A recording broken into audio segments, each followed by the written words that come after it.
বাংলার ছোট পর্দার ফুলকি মানে অভিনেত্রী দীপানি মণ্ডল এখন চরম বিপদের মুখোমুখি হয়েছিলেন।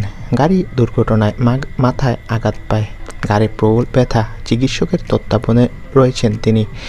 শুটিং শেষে ক্লান্ত অবস্থায় গাড়িতে উঠেছিলেন অভিনেত্রী, কিন্তু সেই ক্লান্তি যেন সর্বনাশ ডেকে আনল।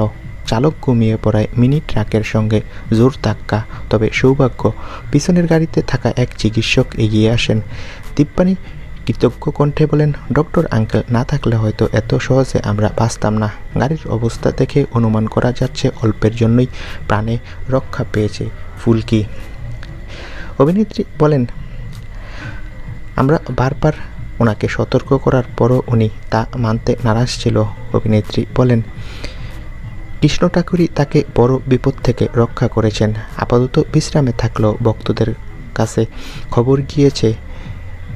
অন্যদিকে মিঠাই রানীর পর এবার ফুলকি দুর্ঘটনার কবল থেকে বাঁচল। টেলিপাড়ায় একের পর এক দুর্ঘটনা, যা ভক্তদের মনে উদ্বেগ সৃষ্টি করেছে। দীপানিকে তো অনেক ভক্ত বলেছে, দিদি এরপর থেকে তুমি দেখে শুনে গাড়িতে উঠবে আর ড্রাইভারকে বলবে ঠিকমতো গাড়ি চালাতে। তো বন্ধুরা, তোমরা কেউ দুশ্চিন্তা করো না, এখন ফুলকি মানে দীপানি সুস্থ রয়েছে। তোমাদের কার কার তার অভিনয় ভালো লাগে কমেন্ট করে জানাও। ধন্যবাদ।